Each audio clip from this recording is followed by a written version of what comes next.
Okay, guys, well, we are live. So for those listening at home, welcome to the Dungeon Musings YouTube channel. My name is Kevin Madison, and I will be your friendly Dungeon Master this evening.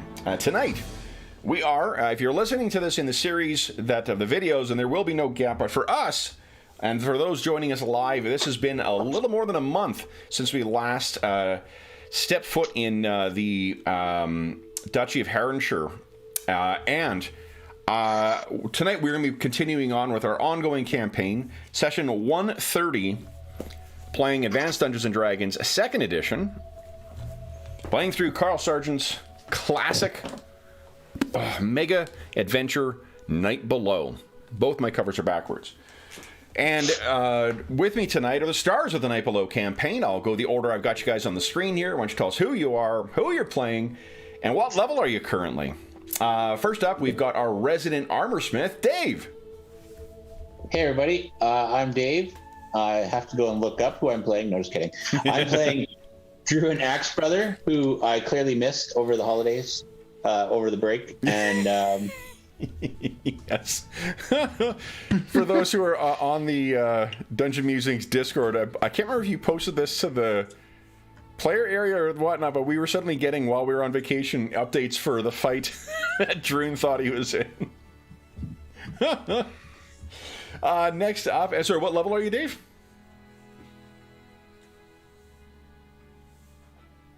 Dave Oh, did Dave? He's almost like frozen or something. I don't know. He may have. Did we lose him from the Zoom call? Let's see here. Yeah. There. No? No, he's in there. Yeah. Wouldn't be a Night Below session without some tech issues. So. Yeah. Well, we know we're back in the Night Below. Exactly. Nothing is working. Now he's gone. There we go. Dave, can you hear us again? Uh-oh. No, he's dropped out of the call now. Oh, yeah, he's completely out now. All right, well, I'll just leave him on there. Next up is John. Hey everyone, I am John, and I'm playing Dorman Kettleborn, the lovable rotund gnome. He is a level 7 wizard illusionist and a level 8 smuggler thief. Wow, very nice. Next up is Will. Hi, I'm Will. I'm playing Chael. He is a 7th level specialty priest of Coralon. And yeah, I finally made 7th level. That's crazy talk. Nice. Look out. 4th level spells. Hot damn. Next up is Andrew. Hi, everyone. I'm Andrew playing Ten of Thurendal, a level 6 Elven Rogue. Nice. And last but certainly not least is Jeffrey. Hey, everybody. I'm Jeff, and I'm playing Calidor, and he's like level 8, maybe? And he is a fighter thief. Very nice. Now, Dave, you can hear us again? I can. Did you kick me out? You didn't like something? We totally kicked you out. Yeah. What I was asking when you suddenly were lost to us was what level are you? Level 8 fighter, level 7 Allegor. Very nice. All right, guys. So it has been a few weeks since we last visited our heroes. But I'll give you some visual aids to try and assist you in telling us what happened last time. Let's see, here's one. Here's two. And go. Seems like a Game of Thrones episode. But we had a conversation with Littlefinger and And the the eunuch. eunuch guy, whatever his name is. So what happened last time? Did I hear I want to be attacked by a level drain? Is that what you were saying, Dave? No. No. Wait, no. I must have missed something big, because last thing I remember is big green mama dragon, and Dorman ducked under the water. No. We agreed to try to retake this keep. Yeah, geez. How long did you miss the whole resolution of the Queen of the Mire? I did. Oh Yeah. no! Jeez. Yeah, there was big developments in for the characters and with stuff in there too. Aw, George's that character in was- particular. That was a pretty tame and pretty boring storyline, wasn't it, guys? I mean, nothing really happened. We just I'll go had a back good and watch. fire, walked around, got some leeches on us, and left it. You know, standard swamp stuff. So what happened last time, guys? Okay, so yeah, Andrew was right. Let's see, we had come back. I think we kind of divvied up the treasure, and I think we offered some of it to Lord Palfrey, if I remember properly. And then we started discussing kind of what we were going to do next. Different people had some different ideas, but we finally settled on trying to go back to, and I don't even think Andrew was here at that point when we attacked the keep where all the orcs were. I think it was. That's where I got the baby, a dead baby. Passage and everything, and then I think we pretty much got our butts handed to us. So we have decided now that we are leveled up, we are going to head back to that way and try and retake that for the Palfreys. Does that sound about right? That matches what I remember. I think we also had agreed. We had agreed to, or Palfrey's asked us to recover certain items from the keep if they are still there because they're family heirlooms. But outside of specific family heirloom pieces, anything else, he said, you know, he'll just kind of write off. I think there had been talk, like we have to basically go do the scouting. There was also talk about can we get any support from him. Palfrey agreed to outfit us, to give us provisions, but that was about it. No troops or anything like that. We have to basically secure the place, report back that it is secure, and then eventually he'll come and occupy it because he has to muster an army to do this. Yeah. But until then, we could use it as a base of operations. Yes, and I think we had agreed that we were going to take the image is a bit out of focus for me here, but the river. Oh, if you zoom in and out, sometimes There we go. yeah, it can be a little The finicky. Woldcote River. We were going to use Woldcott River. We were going to use to get as close as we could, and make our way east from close to there. Okay. And I'm forgetting anything else though. No, you remembered more than I did. Yeah. Yeah. Oh, and we totally left. John missed this too. We totally recruited some of the local folks at Thurmaster. Started training them up, including, a spry, up and coming little, and I do emphasize little thief. I mean, resourceful young person who is learning the ways of the world and how to survive in it. I think I'm trying to be replaced here. Oh, I didn't mean little person. I meant like child.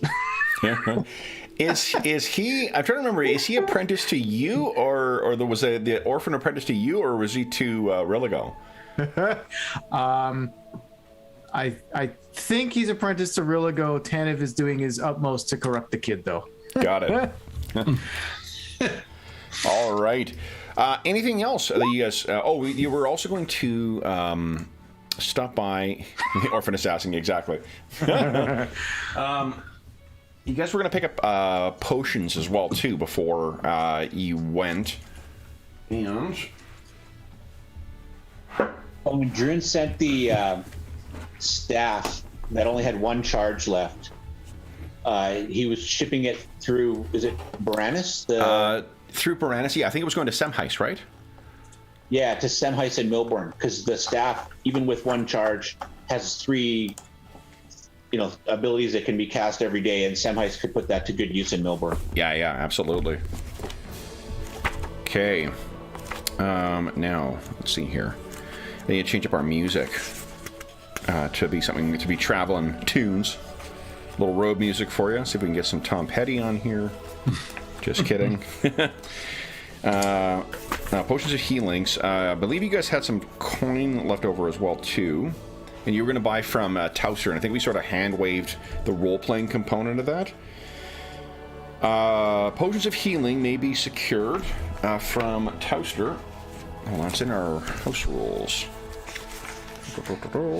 I have a lot of gold to burn. Potions of healing may be secured from local priests or alchemists for roughly 200 GP per potion. If you want a potion of negation, which removes poison from your system, they can be secured at 300 GP per potion. Potions of cure disease are 375.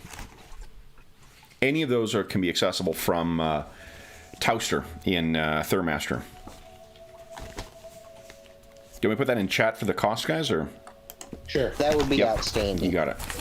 If that's not too much to ask. I mean, I know it's shocking you're not hanging on my every word, but, you know. Oh, I am. Potion negation. No more poison. 300. Potion cure disease. 375. Got it. Oh, man. Oh, that's 300, not 30. Yeah. Okay.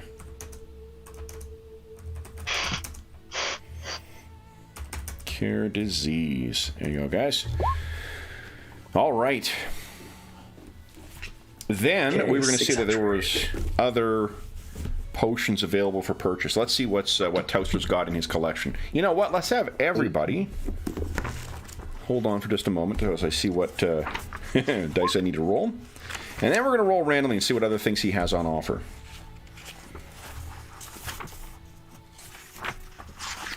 You know, one of the things I was reminded of a joke about my hometown when I was home, that Winnipeg is the only place where people don't brag about how much they spent on things, they brag about how much they saved.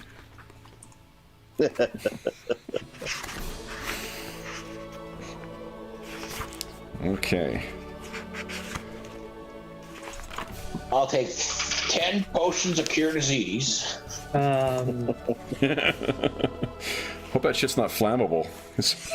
I know, right? That's all I can think of. It's like, who needs that many? Are you trafficking in circles that diseases are prevalent in? We have a bard, Says don't the we? guy who wasn't there for most of the swamp. Yeah, or the, what do you call it, the Underdark. All right, so here's what I need. Would each of you kindly give us a 1d1000 roll? Oh, shit. Ooh, amazing. Here we go. Let's see what else is on offer here. 2 digits, please. Yeah, no kidding. Oh, All the possible combinations, and I get a 2-digit 64. number. sometimes those are really good on those kind of charts, though. I mean, hey, if the idea is to roll low, then I did amazing. Top 1 percentile. Okay, so we've got, I'll go top to bottom here. So one of the things on offer is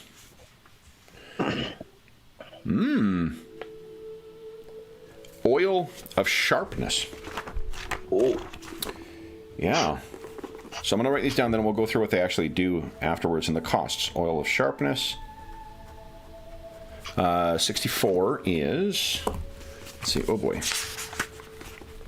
Totally not poison. Okay. Oil of absinthe. I mean, that's also kind of like, you know, totally not poison.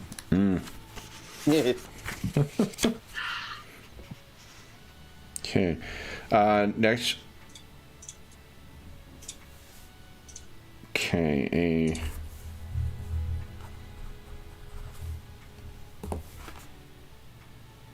Ooh, potion of power. Then 77. Oil of eucalyptus. Bet you guys didn't know that there were so many koalas in Herronshire. I know, right? I'm just thinking that would be totally awesome to just hang out in a tree all day. Yeah.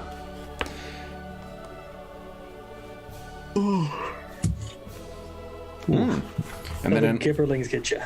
ointment of far seeing. And that would have been... Okay. So, let's see here. It's a lot of oils you guys rolled. We're very slippery. Yeah, I didn't mean that to sound critical. It came out sounding much more critical than what it was intended. What's wrong with you guys? Come on. Without the oil boss here, too. F.A. Petrolio? Yeah, F.A. Petrolio, exactly. All right, so the first one is. Would you give us, let's see here, first one would have been John, I believe. John, give us a D20 roll, please. 5. All right. 5 times as expensive as it normally is. So what this is the cost is 8,000 gold. This magical substance is a oil used to clean weapons. One application of it lasts 1d8 plus 4 rounds, and it contains 1d3 plus 2 applications. And when it is applied, it grants you a +2 to attack and a +2 to damage on weapons for that duration. Wow. Cool. Okay. Next is the oil of absinthe. So what does that do? Oof. When this oil is applied to another person, that person will take twice the damage given to others for 24 hours or until dispelled. Okay, what? When this oil is applied to another person... I'm going to read it out loud because I didn't understand the words coming out of my mouth. When this oil is applied to another person... It is from a fairly early Dragon magazine, so, you know, they were a little experimental then, I guess. When it's applied to another person... That person will take twice the damage given to others for 24 hours or until dispelled. So it's like you hit them, you get hit back twice as hard thing. No, because it's like a curse. Person will take twice the damage given to others. Oh, yeah, because so then when that person hits others, they'll take double the damage themselves. Whew. Yeah. So smack some of that on a giant. That one's only 500 gold. I'm buying one. So hold on. You smack that on a giant, they do damage to me, and that's going to hurt me, but damn, it's going to hurt them twice as bad back. Bingo. Right. So you put that on one of our tanks, and who can, like, someone who can absorb damage. Well, no, if you put it on them, then they're going to take the damage. You have to put it on, you have to apply it to the giant. You want it to be like a grenade weapon. Right, sorry. What I meant is you apply it to the giant, and then you coax the giant into attacking our tank. Someone who's less likely to get squished. Yeah. And how long does it last? It lasts 24 hours. Can I inquire into the method of application that it has to be applied to them on? It has to be massaged in really slowly. Yeah, like it has to be you have the to entire. play Enya in the background. Yep. Yeah. You have to, in fact, yeah, exactly. Sail away, sail away. You gotta roll a charisma or performance check to make sure that you don't accidentally seduce said creature. That would be awkward with a giant. Can I throw it at them, lock them in a Brazilian sphere, and then have one of the tanks roll them around until they're fully saturated? Well, you're not tossing a balsamic, oil salad. You just need to get a grenade-like weapon hitting with it would be sufficient. Okay, that's what I was looking for. I can see you. You're thinking like a chef already. So what if you roll a 1 in throwing? What if you roll a 1 in throwing it, Kev? Is that like Please don't. That's you getting overexcited and breaking it on yourself. Please don't ask those questions, exactly. Oh no! I mean, What do you mean? the one problem I see with your guys' plan is I'm not really sure who this tank is you're referring to. Oh, I was that okay purely guy? hypothetical. Oh, yeah. Okay. If we hypothetically had a tank. Clearly, it's Bergour and his 100 hit points were here.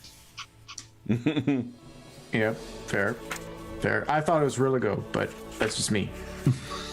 Well, he just jumps in like a tank. Well, I mean, that's How many of those oils of absence did he have? One of each of these things. These are fairly unusual products, so. I'm planning on buying that. That could be useful. Okay. Any objections? No. Okay, I bought it. It's mine. Okay. Going, gone. Very. What's your dexterity? All yours. 17. That's pretty good. Just need somebody with high dex to throw it. Yep. And no nat ones. Although the nat one on that sucker, there ain't going to be any astonishing fortune to get you away from that. Yeah, you know what you did. That's the dice speaking truth to power. So, now hold on. I need... You get a sling or something and...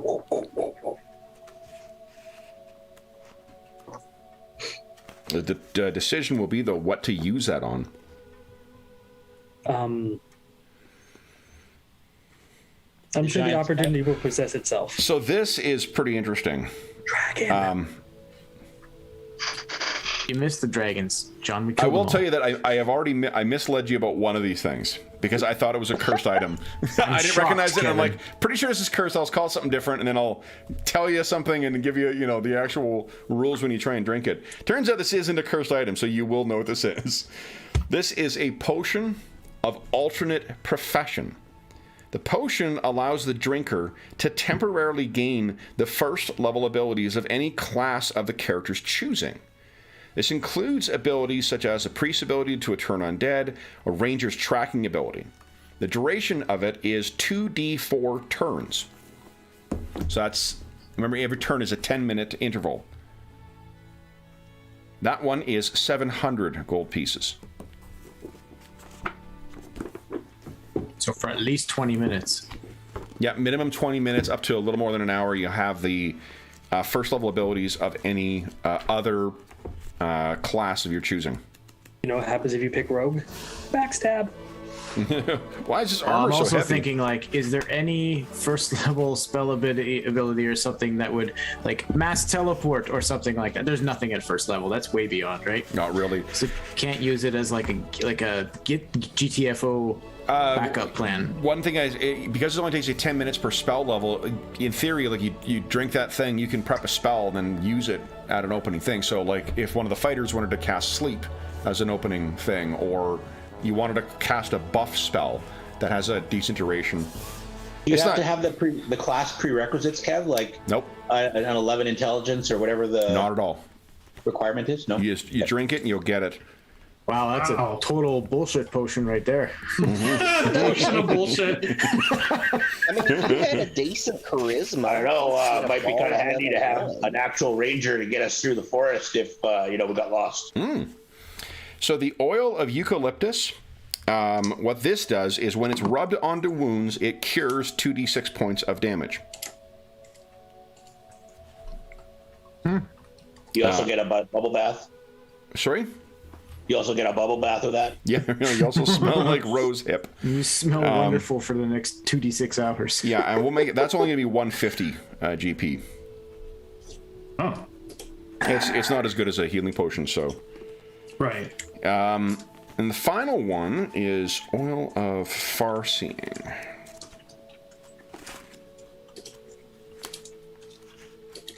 Okay, we gotta do this more often because some of these are really unusual.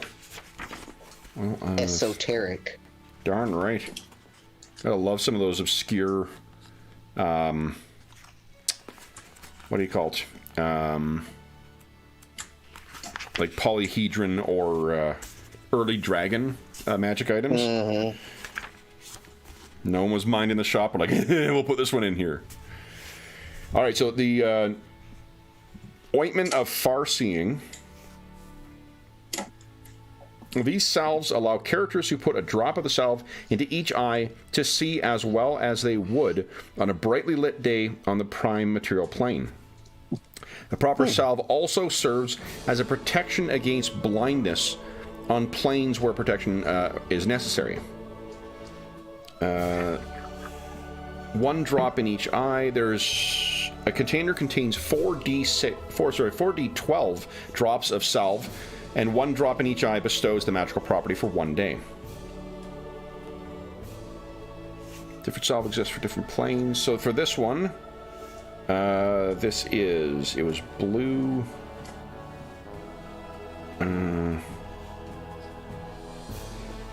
Blue-white.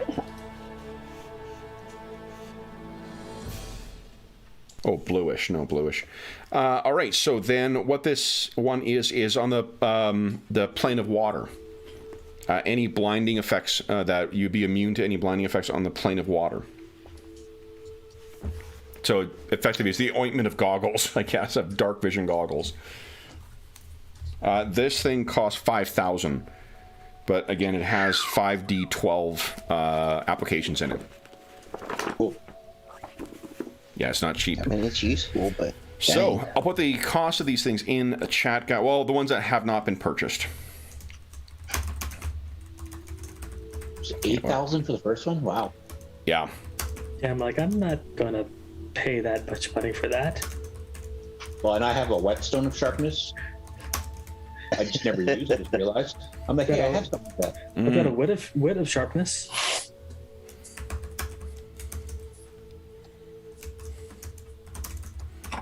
Does anybody not have infravision? The human. Not in our current group, right? Yeah, just George's character. Yeah, just George. Our Okay. token human Knox. Well, Yeah, he would totally buy that. well, after Druin gave him so many stones with continual light on it, he probably doesn't need to. Okay, so there you go. Yeah, the only connection you guys have had with the plane of water is that ring that you gave away to Lord Carmen. Gave away? I was counting in my head. I'm like 3, 2. I was waiting for Dave to say something, is what I was doing. Dave, this is how good of a role player Dave is. He doesn't even need to speak. He just needs to make that face. And it's perfect, Druin. I don't know what you're talking about. What are you talking about? All right, so is any of that stuff going to be purchased by you guys? That alternate profession looks really handy. But I've spent too much already. I don't have any. What, gold? Didn't we like steal a hoard of treasure or something? Yeah. Oh, I got you covered. we Well, not really, but we gave that to. Not all of it. Tanev doesn't yeah. necessarily remember where any of this came from, but I apparently have 4,950 gold. Don't know where I've been carrying it this whole time, but it's on the character Bag of sheet. holding. Bag of holding. I think Right, Dorman. yes. Is it a bag of holding? Is it a haversack? It's a bag of totally, certainly, absolutely, 100% devouring promise, pinky swear. Yeah, right. It holds 1,000 pounds. Bag holding, yes. Okay. So, like, I think how many of these are there? Is there only one of each? One of each. Okay. Third I Master think- is a tiny little thorp, so. Yeah. I'll probably pick up an oil of eucalyptus for myself, because at 27 hit points, 2d6 his healing is potentially half of my life. Okay. Okay. So I'll take that one. Anyone else? I mean, the other. I think the oil sharpeners you guys can't afford. Is that right? I have platinum pieces are worth 10 gold pieces each, right? Correct. have No. 5 gold pieces each. In AD&D. That's what I'm doing the math. No, over you here just saw for. your half. Stock market crash on platinum. Dorman just lost half his retirement savings. No, I just realized I have 2,000 gold pieces worth of platinum on me that I didn't even look at. There you go. That means I have 4,000 gold I can spend. There you go. No. Now, if you have other magic items available for barter, then Tauster may, depending on what the items are, he may trade for that. Does he have magic item? Well, no, of course we can't buy them. It'd be kind of funny if we erase the book from Knox's equipment list, and the next time he refers to it, like, what are you talking about? Oh, yeah, we bartered with Yeah, that. check your equipment. It's not there anymore. Sorry. Hey, Tauster. Do you know how much we got for that thing? What a great book. Guess you guys didn't guess that Tauster would be the herald of the end of the world, right? Surprise twist. What is there anything else on the list there that you guys want to pick up?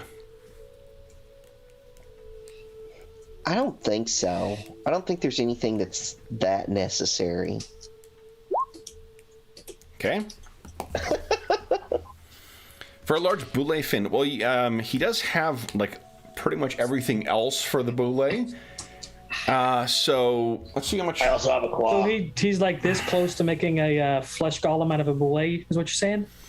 No, he's been vivisecting the boule for. There's lots of valuable magical bits in a boule. Let's see here. Where's my DMG? Are we getting potions of healing here as well, or? Yes, from here. Because Druin was looking for some extra healing potions. He has only the bog standard versions, unfortunately. Okay. If you mean extras and you want to get additional ones, then yes, he has many as many as you want to buy on offer. I have the 3d8 plus 3 version written on my sheet that I'm hoping to get. Oh, yeah. Because you don't want to be filling up. Give me a big gulp of healing potions. Be right back. Okay. Yeah, so with 70 hit points, that's a lot of healing potions you got to drink. Yeah. Although they mostly come in handy for reviving characters, because that little D4 is enough to get them back to 1 when they're down. Yep, agreed. So Yeah, and then you get that. It helps to get that save to not be completely disfigured after battle. yeah. Yeah. So Well, I'll buy 2 healing potions if he's got. Chael now has access to. You're serious? Yeah. Yeah. Let me see here.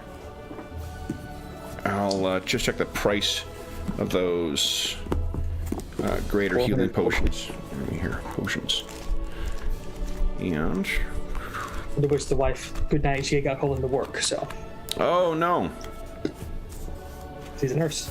Yeah. Well, I had the discoveries I had today were with my client was a respiratory therapist, and unsurprisingly, she could not get time off work for discoveries. Potion of greater healing, right here.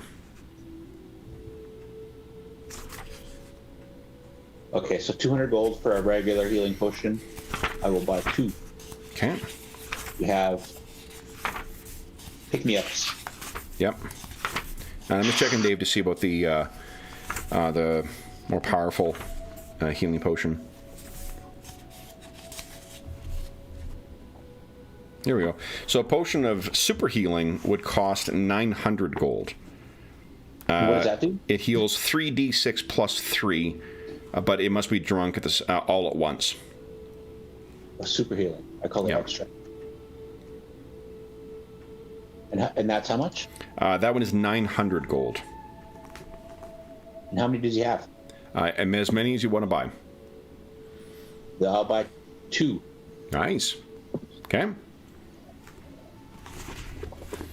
Alistair have any magic scrolls for sale? He does not. His stock and trade is potions. Do you have any explodey potions? I have a potion that will make your blades sharp. No bang? Oh. Yeah. We'll leave it to you to apply the bang. No. I see you're a shrewd trader, gnome. Evocation is not my thing. Okay. Well, then why'd you ask for stuff that explodes? Well, if it's a potion, I'm not casting it, so... All right. Okay, so then is there anything else you guys wish to pick up in Third Master before you head out? Nada? All right. No. Man, allow me to grab Will. It's for you, buddy. It's a little welcome home for you. Everybody drink. Oh, yeah. What are you drinking for? Oh, that's a stuff. Kevin's getting another book. Oh. I thought you meant All drink. right. Drink. Go to the bar and get a drink. Okay. I'm drinking fancy water today. Ooh, nice. Little Wow. buble. No, just water in a skull mug. Oh, okay. Over Halloween, I discovered the blood orange San Pellegrino. Oh, love it. Yeah, it's really good. It's just there's a lot of sugar in it. Did anybody buy that alternate profession? No one did. I will. Done. Okay. Then we're really not home again until Dave may want to get a drink for this. We're gonna roll for weather. All right, so Dave, would you kindly give us 4 rolls here? Actually, only 3 in this campaign. We don't need to worry about it cold yet. Okay, so let's see here. 30 is there is precipitation today. Like right on the nose, there is precipitation. The wind is 45, light wind, and the precipitation, let's see here, medium and frozen. It's just raining today. Not terribly bad. Okay. Oh, and during our hiatus, it's interesting. I saw on Twitter, so I didn't get involved with this talk because like the person didn't want to talk; they just wanted to argue. But someone had put down like, "Does anyone actually use the encounter tables for the DMG?" And it's like, 128 times, buddy. Just because it's outside your realm of experience does not mean it does not happen. Exactly. Exactly. I mean, why else are they there? Yeah. I don't know. I don't understand. Oh, it's just I mean, it's Twitter in general, but yeah. Yes. Okay. I love encounter tables. I've got like 3 or 4 links on top of my browser, like just for my game. Even for like springboarding ideas, it's just that's that kind of like, oh, I wouldn't have thought of that stuff. Yeah. I've got 1001 random quick city encounters right at the touch of a finger. Nice. I actually just picked up, what's it called? The Game Master's Guide to Random Encounters. It's nothing but charts. Awesome. Because, you never know. Sometimes you didn't have time to prep. It's 10 minutes to game time, and, Yep, you decide to make the players go shopping all the time, and then you make them roll for weather, and then I said too much. Could you imagine somebody come to this and not even know what's going on and look at this like, these people like math this much? That's kind of this edition in a nutshell. All right, so let's see here. We have On the River. Are you kidding me, John? If I had kids, this is going to be my secret to tricking them into learning math. No joke, when we were playing our, what do you call it? We were playing 5th edition over the holiday break with my sister, my niece, and my sister-in-law. We start going through the role-playing component, and she's like, this is what you do as a lawyer. And I'm like, yeah. And she's like, is this where you learned it? I'm like, yeah. This is... Many of the skills I use in my day job are things I fucking, and later in the session, I think I can't remember what word it was, like retinue or something like that. And she's like, what is that? She's like, did you get your vocabulary from this too? And I'm like, yeah. She's like, oh, you learn so much from gaming. All right. Yeah, it was great because and it was a genuine, like, she wasn't being sarcastic. It was a genuine moment of realization, like, holy shit, you're learning stuff from this, in this process. Okay. Yeah. Encyclopedic knowledge doesn't just develop on its own. No, it's just I think it's just there are so many spillover things that you pick up from gaming in general that are just good for you. I think not to be an ass. Oh no! Some people never learn that. Yeah. But no, those people don't get invited back to the table. So, exactly. Yeah, coming collaborative work, reading quickly, reading comprehension for getting new rules and things like that, problem solving, social interaction stuff for convincing or just seeing the empathy you get from understanding, what other players and other things want, plus math skills. And if you read, you're right back. Yeah, I was saying, if you read the original 1st edition Dungeon Masters, you get all kinds of new words in your vocabulary. Exactly. Combination of the legacy of Stan Lee at Marvel Comics plus Gygax's love of obscure words. That's a good chunk of my vocabulary. At least the more niche end of my vocabulary. Yeah. And then there's always like flanking bonuses. Where else are you going to learn flanking bonuses? Exactly. Like that should be something they should teach little kids, like right in like elementary school. Like, you know, if you get on the other side of them while your friend is on the other side of them, it's way easier to kick his ass. Man, Maybe frame it more of like, you know, when you're in a snowball fight, if you can get on the other side of him, get him in the crossfire. All right. High ground, man. High ground. High ground. High ground. Calculating cover, and how hard it is to hit. I genuinely, I really actually enjoy Revenge of the Sith, and I have since the first time I saw it in the theater. But that is one of the more perplexing lines in that film, full of perplexing lines of the, I have the high ground. My cousin leans over, he's like, does it mean he gets +2? Oh. Okay. So let's see here. What is wood? John, welcome back. Would you give us a percentile roll, please? No reason. Just curious to see. Oh no, a 14, eh? Feel like I'm being made an example of. That's a skill I actually learned from Kev, and I've been employing in my campaign. Is whenever a player rolls something, it's like, oh, really, a 14? Okay. So you're an insufferable, smarmy dick. Like, oh, then, you know, let them quiver for a good 60 seconds before you tell them that it was actually relatively meaningless. Or a horde of giant snakes, or... Yeah, I'm making use of a lot of that in my undead game. It's like, make a will save. Oh, no, it's nothing bad's going to happen to you. It's just going to determine what happens. I don't notice any.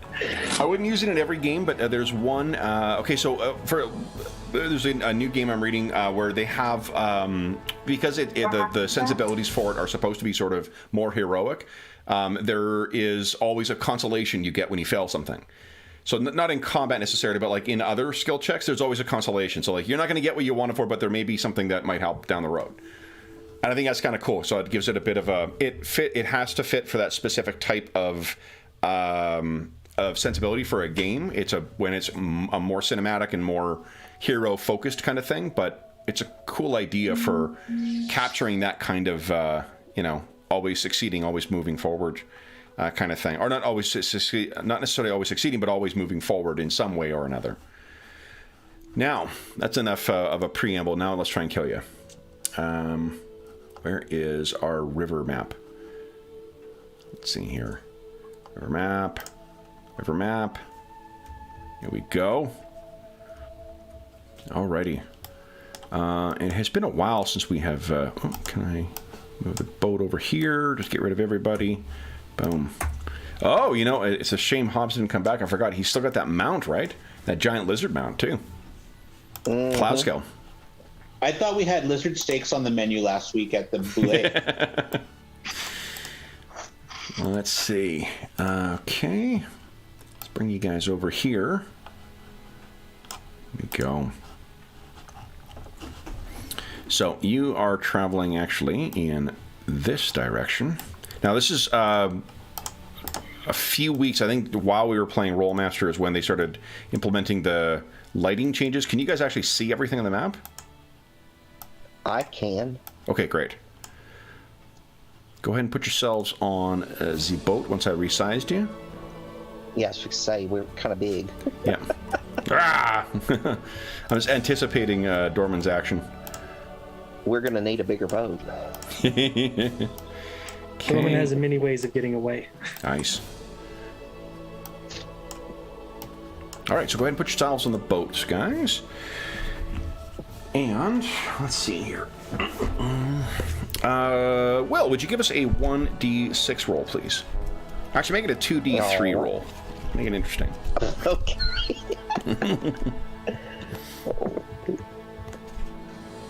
Yes. I mean, It's interesting. really good or really bad.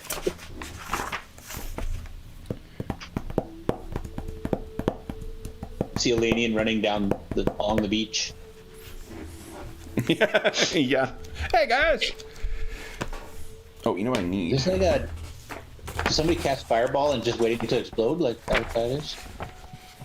There's a forest fire waiting to happen.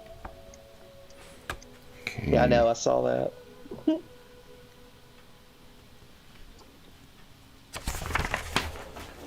Okay, I might need to pull out a book because I don't think it's in another book. Another one. Everybody take a drink. There you go. Pretty good. Pretty good. All right, it's in this one. I believe it's in here.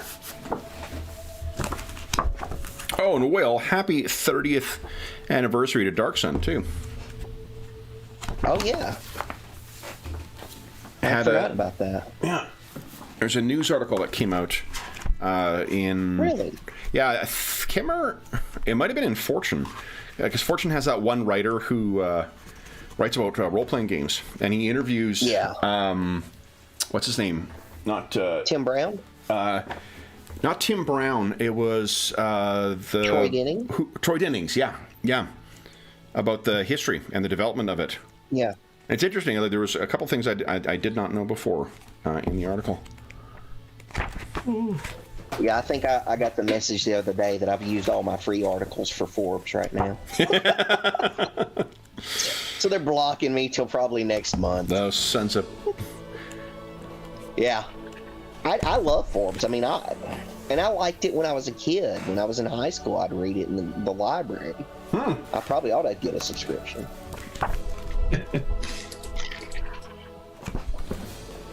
Okay. Let's see here.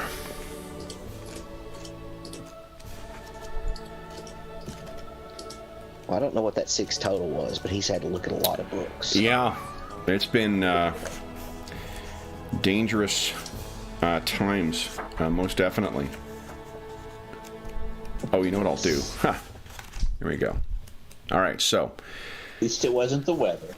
It was not the weather to blame, although your visibility is partly to blame here because of the falling rain. Suddenly, that thing that keeps water out of your eyes is looking a lot better. The weather this afternoon is actually fairly still, so it's pretty much it's that kind of rain that just falls straight down on you. It's not like pouring, but it like in the sense of like that buckets of water hitting you kind of rain, but it's steady enough that it's making it difficult for you to see the side of the or the side of the bank, the side of the river. Once again, grew up in a landlocked province. So, okay, let's see here. See if we can find something.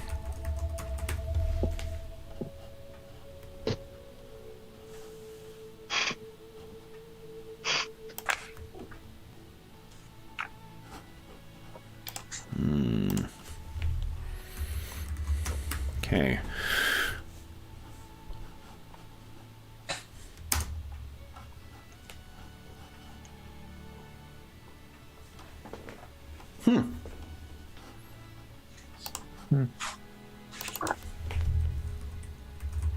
I am really looking forward to reading this thing. It's one of my favorite D&D books, full stop. Not just... like, the fact that it's got 2 full chapters at the beginning, which constitute together like a third of the whole book, just on, like, lore. That's fantastic. And the art is just incredible. Yeah. I went with the standard color instead of the premium color because $30 is a lot of money to pay for. Is that the color, difference in price? Yeah. Yeah, it was like $76 for the premium color versus 39 or 36 or 32 in my case because it was on sale for the standard color. Mm-hmm. But I mean, you could still see the art is amazing. But anyway, yeah, super excited. Okay.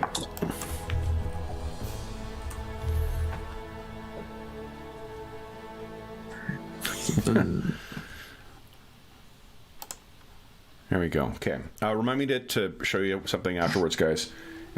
If you survive this fight. Yeah. I don't want to, count chickens, as it were. So, there we go. Come on, guys. I need help running the clock. We got a whole hour, and fights don't take that long in this game, so... A whole hour and 5 points of astonishing fortune. So there's Yes. I'm sure you guys will be fine. No worries. All right, so That's what you always say. Me? Now- Yeah, I know, right? No, Kevin. Kalidor is. Oh. No, Kevin. what I do. No, you always say that I'm sure you'll be fine. And you guys are usually. Yeah. that. It's not giant eel spawning season, is it? Oh yeah, there's lovely I mean, we're eels. still here. Okay, I'm in the middle of the boat.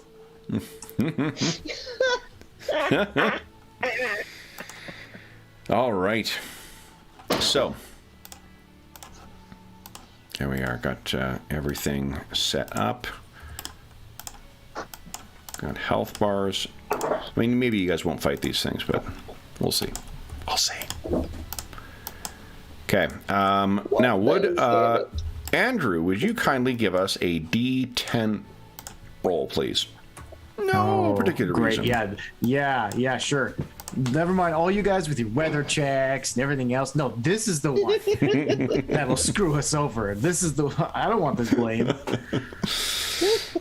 Oh, love it, love it. All right. So, tell me what you guys. This is this Way to event go, Andrew. is going to occur around. Let's see. It'll be close to about 11 o'clock in the afternoon. So you guys have been traveling along. It's you can't see them clearly through the rain necessarily, but shrouded on the shores, you can see the big, high, and thick canopy that is the Thornwood. You can really feel that you are, that you're traveling along somewhere that you have not been before. Here, you know what? Oh, damn it. Hold on. There we go. I'm just going to put this down. All right. So I will not forget. I forgot you got a merchant on board, too. There we go. Put this guy down.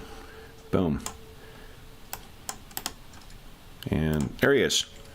Who wants to give us a D8 roll to see how many hit points he's got?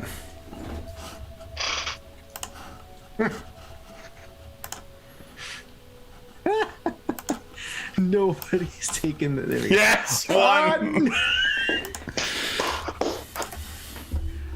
Hey, Cap. Yep. Can you put a color tint on his token so that he looks red? I can. You can't make his shirt red, but Yeah. A red shirt.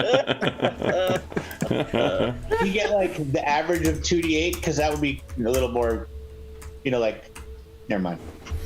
I mean, he's an NPC. He doesn't even have a at least last have- name. Remember Galaxy have Quest? 4 hit He points. doesn't need a last name. There we go. So, then, you guys have been. Tell me what you guys think you would be. What's going through your mind as you're drifting along? It's been 4 hours since you set out from Thurmaster. It's been a while since you have traveled up and down the Churnet, and I think this is your first time down the Woltecott. Yeah, I don't think we've been down here before. What are you guys thinking? I'll turn to some of the Chale others is and go. Go ahead. No, I was just gonna say, Chale's always kind of looking. Of course, he grew up on the Lindor Isles, so being on a boat, being in the water's not a big deal to him. But he's always kind of looking, seeing the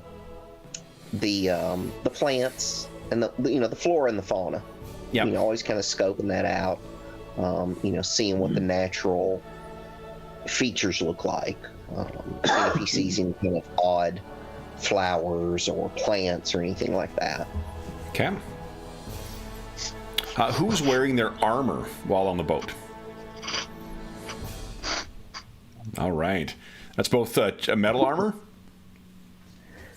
Leather. Yes, but it's only a shirt. I'm not. I'll probably be wearing it. I'm leather. It's not like. Leather, you don't automatically fail. It's only metal. If you're wearing metal armor, you automatically fail swimming and you sink. Yeah. I guess, you know what? Here, let me put a little more glass half full. You succeed in your sinking check.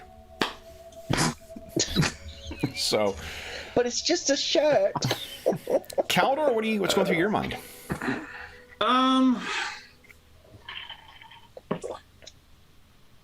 I think Calidor is excited to be back out in the wilderness and not at the table of some lord listening to them and their crap. Yep. The humans are annoying to him lately with all their wants and pushing us around, and I don't know. This feels good. This feels natural.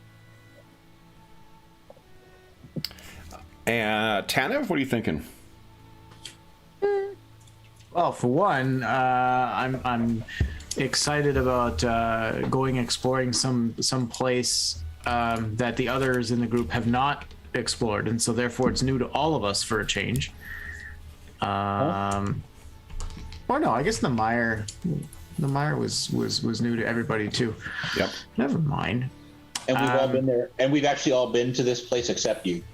Oh, well then I'm probably thinking the exact opposite. He's sitting at the front of the boat. I can't wait to go here, guys. Finally, a thing we're all doing together for the first time, and everyone else just goes, "Aww." do you want to tell them? Or? I'm actually thinking I might be sitting a bit closer to the center of the boat. Okay.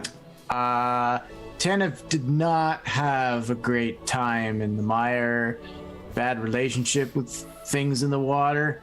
And even though logically he knows this is much more of like a commercial route and not quite necessarily the same, he's still not super excited about it right now. Okay.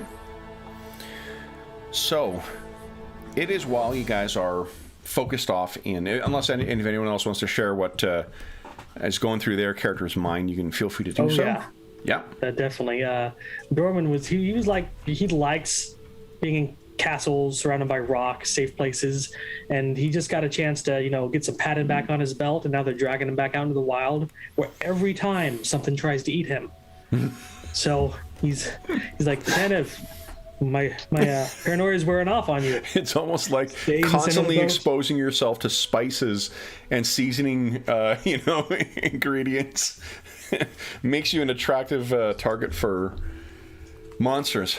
Oh yeah, I'm saturated. Druin, what's going through your mind? We're gonna go kill some orcs. Nice. And this is kind of like the best thing that could happen to a dwarf is killing orcs. Nice. You're not hired in the sense that he's paying you anything, because he's happy to have you guys come along for free. We're happy to have you along if you're traveling for free, but Imogen is quite happy to have you guys on board. And seems fairly at ease. It is, let's see here, 1, 2, 3, 4, 5, 6. I'm going to roll randomly here. 1, 2. Okay. And let's see here, 1, 2, 3, 4, 6. My alertness play in here? It does not. Only when you're on your own. I thought it even with group checks. Nope. You get squat. Let's see here. It's all Dave's fault, really. Yeah. Okay. Pretty much. All right. Then, let's see. Hold on a sec. What alertness does? I forgot you took that. I got my smuggler one, but I got the other one. Yeah, smuggler one doesn't apply unless you're on your own. Let's see here. Alertness. I think it does apply. Let's see here. Reduce the. Yes. So you will not be surprised here. So why don't you give us a D10 roll, John? You're also volunteering to roll initiative for the first round. Let's see here. Oh, and I gotta get my dice. Gotta get my dice. I missed the old D10 initiative. Yay. Yeah. Go. Oh, yeah. I picked up these. Andrew, when you're running for your friends' kids, I picked up that new dungeon. This is in the Wilderness Survival Kit too, and I think it's in the other, like the whatever is the basic set, not the basic set, but the second box set that came out for 5th.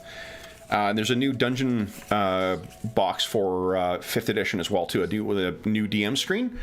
It has these cards in it too for initiative tracking, and it has also 4 conditions. Oh, is this the Essentials kit? The Essentials Kit has, I think, something like this as well. So does the Wilderness Survival Guide. So does the new Dungeon Survival Guide.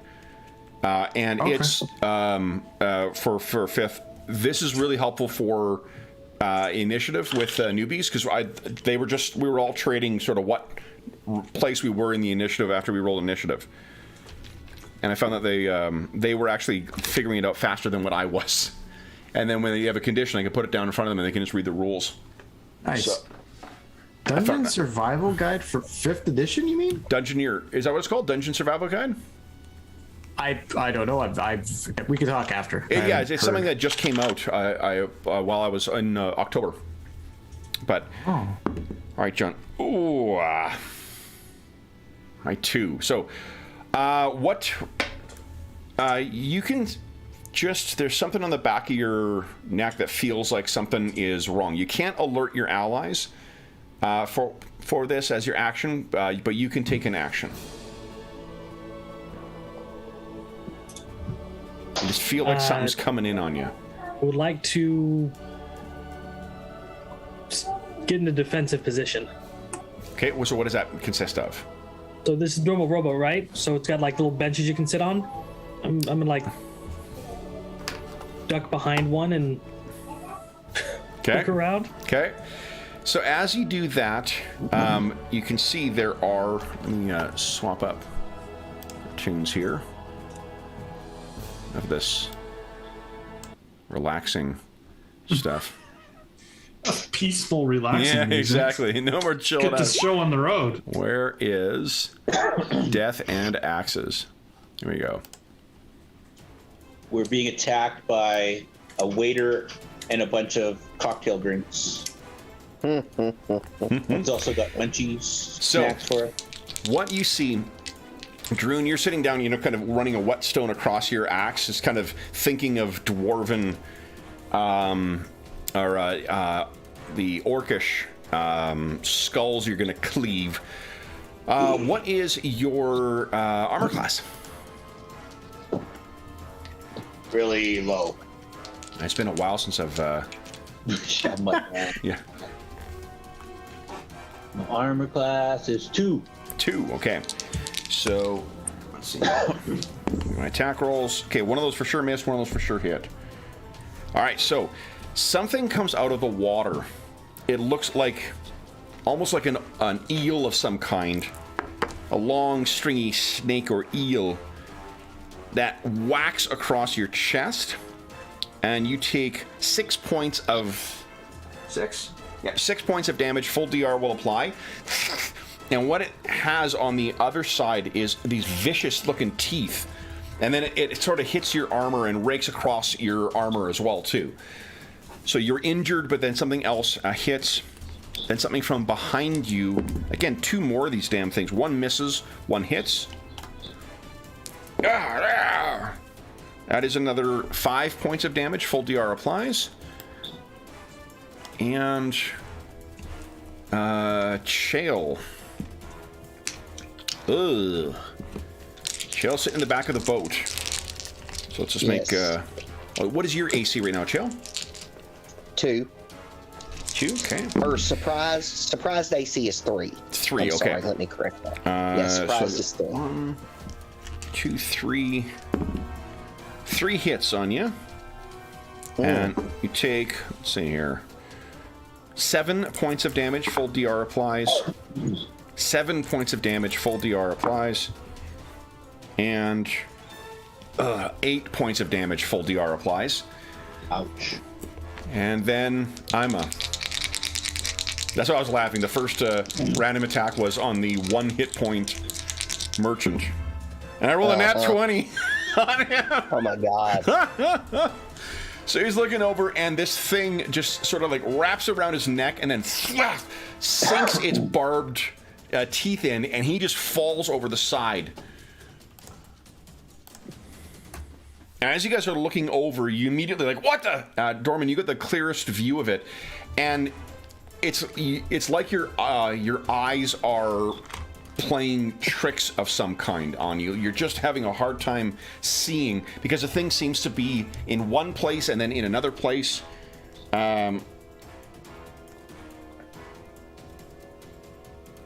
These things are following us. Why are they following us? Cause you smell good. Yeah. Then Told you shouldn't have bought that eucalyptus oil. let me reveal what is here. Yeah, really? Oh, dang it. Wrong layer here. There we go.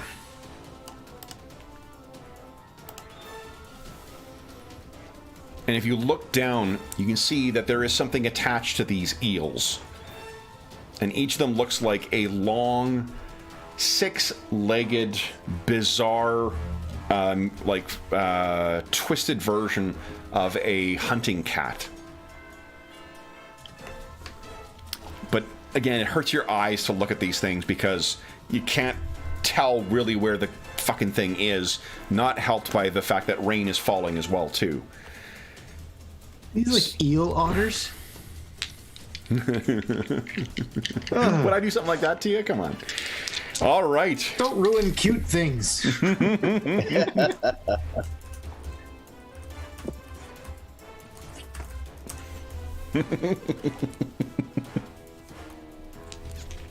Yeah, that Oh gosh. means nothing.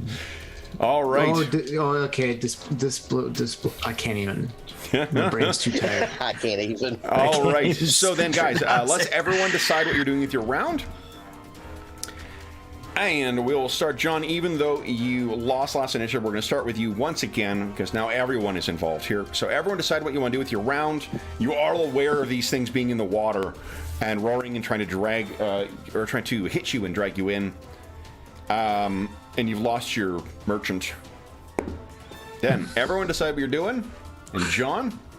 Kev, we're trying to stay positive here. We didn't lose our merchant. We gained a boat. Exactly. Yeah. It was always our boat as soon as we got in it. Hello, boat. I'm happy to be with you. Didn't you mean me? Sure. Sure. Okay, so we add our speed factor to what John rolled. Correct. And we're on round one. Seems like it's been a long time. Yeah, got my initiative tracker out and everything. A billion Hot years. damn. All right, so yeah, you just put in chat. Oh, look at that. I don't remember. How long does it take me to? What speed do I put for getting my shield out? Getting your shield ready is, I think, a 3. A 3. Okay. Yeah. It's been faster a than long dragging a body. Yeah, exactly. 3 is like a dagger. 5 is a longsword or dragging a body. 3 is applying a potion to yourself. 5, I believe, is applying a potion to someone else. Okay, so we got a couple ties in there. I'm not acting until after, or well after. I just fucking dummy. I just did my cardi up around my mic cord, so as soon as I stand up, I'm going to have it go flying. First up, we have Chael, Dorman, and Tanev. Who wants to do something? Go ahead. I'll go ahead. I'm gonna strike. I think I'm gonna strike at this one in the back. Okay, it's a first strike with your brand new weapon, I think, too. Yes, I'm so excited. You do have an advantageous position. I'll give you a +1 to hit as well. Okay. New weapon? No more spear? Oh, he's got. I think it's the long sword, wasn't it? Yeah. Yeah, it's the long sword with like the angelic being on it. Oh yeah, right. Yeah. We have 5 points of astonishing fortune. Would you like to spend one? Yeah, let's go ahead and do it. Hell yeah. Got to break in the angel try this sword in a right way here. So lean over and swing at this thing. Solid hit. There we go. Now let's see if you struck at the right image. Give us a 1d10 roll, please. One of them things. Go ahead and roll damage, Kevin. Oh no, 1d10, please.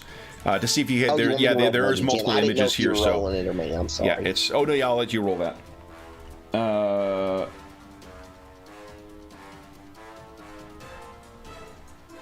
Okay. Ooh. So you swing through and you realize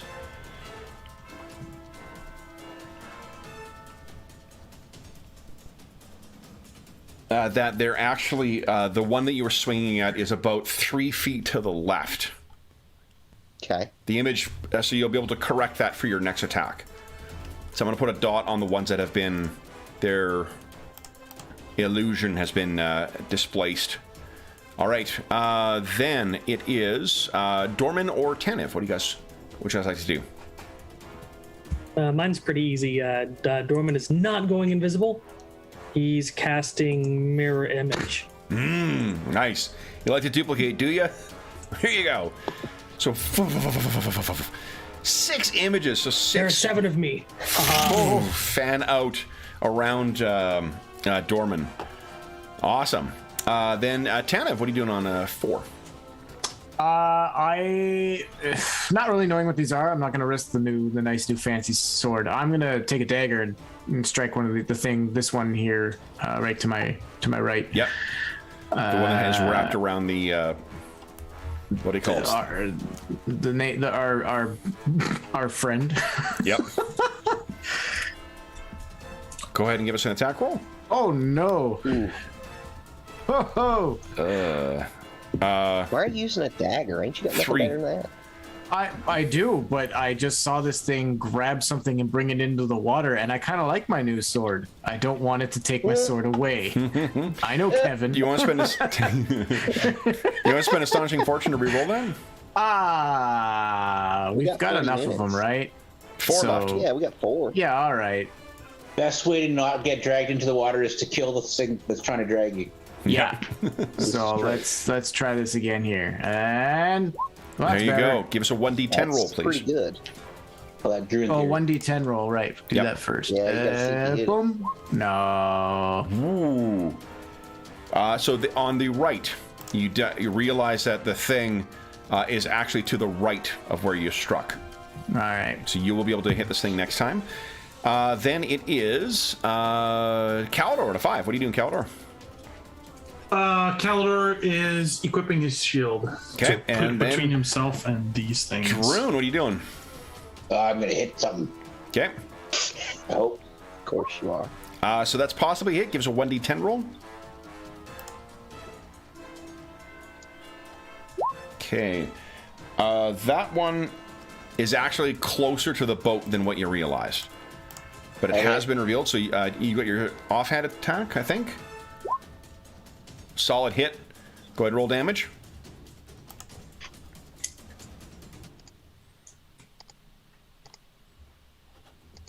All right. Let's see. I'll sink into this thing. Yeah, if you combine kind of like a badger and a wolverine and a displacer beast, that's what you'd have as these creatures. I don't know who the crazy wizard is who's combining three of those monsters. I can't tell you this. I know what I'm drawing tonight now. So, all right. This is round 1. Does anyone? We've got some 8th level fighters in the group. Druin, do you have a second attack now? Yep. Go ahead. Well, do the creatures go? Creatures haven't gone yet. That's right. It's their turn. These guys are masochists. I love it. I love it. All right. So, No, it's just Druin, we got playing by the 4 rules. of these tentacles on you. One of them hits. Let's see here. That is 4 points of damage. Full DR applies. I have 6 on Shale. Oh my god. They like you. There is 3 hits. Your AC is a 2 right now? Yes, now it's a 2. Now it's I'm a not 2. surprised anymore. Okay, so I got 3 hits so far. 4 hits on you. Oy, oy, oy. All right, so Vicious. they're fortunately not pulling you in yet. So that is 5 points of damage, full DR. 5 points of damage, full DR. 4 points of damage, full DR. And 3 points of damage, full DR. I said 4 hit, right? Not 5? Okay. Yes. And then on Tanev. Tanev, what is your AC currently? 5, although we were surprised, or is that's done now? Or is That's that not done now. You were not surprised any longer. Okay, You're so fully 5. defending. All right. You're hit once by one of these vicious tentacles. It hits your side and kind of rakes along. It doesn't pierce fully your armor, but it definitely leaves a bloody mark. Well, you only take 2 points of damage, though. Full DR applies. Oh, Okay. well then. Then it is the leather's -1, right? end of the round. So, Druin, you get your second attack. Yeah. Go right ahead. Second attack with Earthflock. Go. Weeks off. That's a 2. That's a 2. Even with the +1 for a favorable position, that's still not a hit. You want to spend Astonishing Fortune on that, or you... Sure. Okay. Here we go. Come on. That is a hit. Go ahead and roll damage. This is a... Oh, these are large-sized creatures. That's all right. I'm using Battle Axe. Oh, yeah, okay. Holy shit. Solid hit on this thing, though. Yeah, fuck. Blood spurts out of this thing and that nasty little otter face, full of jagged, sharp fangs, is eager to pull you in. Actually, that's what it'll do next round. All right, so that is, or attempt to. That, I believe, is the end of round 1, guys. We're on round 2. Everyone decide what you like to do with your round.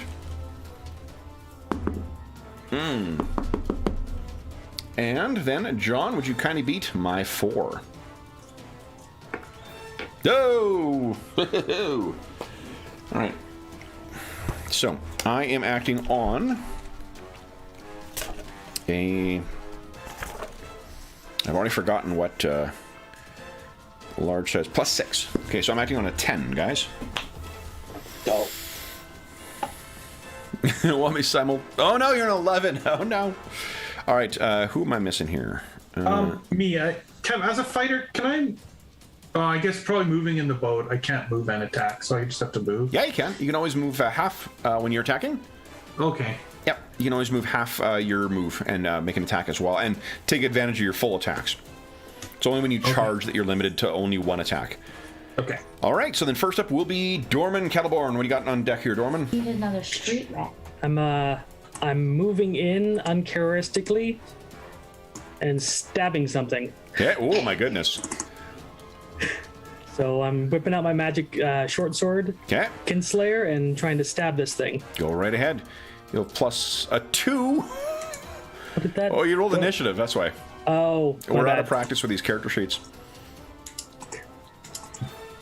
There you go. That's a solid I hit. did it. Now, give us a 1d10 roll, please. Was it visible? Well, it's Titaniv. Oh, It was. 2. You stab in and you realize it's much closer to the boat than what it was. So it's visible to you now as well, too, or its proper location. Damn you, Otter. You ought to know better. Then it is Chill. Jokes are back. So I continue to attack that one now that I know where it is. Please do.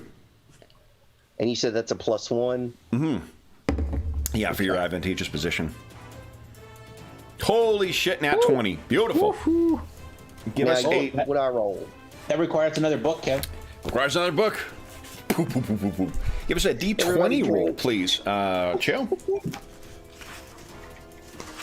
9. 9. All right. A 9 is... There we go. Ooh. So I didn't make a save versus a paralyzation. Or it's knocked down. I think what I'll say is it's knocked under the boat. Or kind of like spun over, maybe. Does So it get you gotta- keyholed? So I failed the save. So go ahead and roll damage against a large-sized creature. And then what will Ooh, it's happen is you hit this thing so large-sized, yes. hard it actually spins it around in the water. So it's disoriented and will have to spend, time trying to get itself back. 7 damage. Okay. That's average. All right. And then does that include all your bonuses? Don't elves get a bonus to damage? Yeah, Yeah, it was. I rolled a 6 and a +1 to damage on okay. a D12. Okay. It's a magical plus pretty 1, sure and then you don't have any strength bonus? No, I do not. Okay. No problem. I'm sure you're going to bring fire down on these things momentarily anyway. Then it is, that was Chael's turn. So simultaneous, Tanev, Calidor, and these things. So Tanev and Calidor, which of you wants to go first? Go ahead, Calidor. Okay, sure.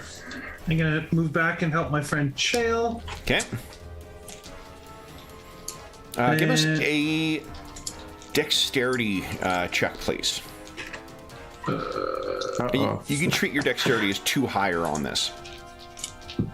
Okay, so I do slash roll 1d20.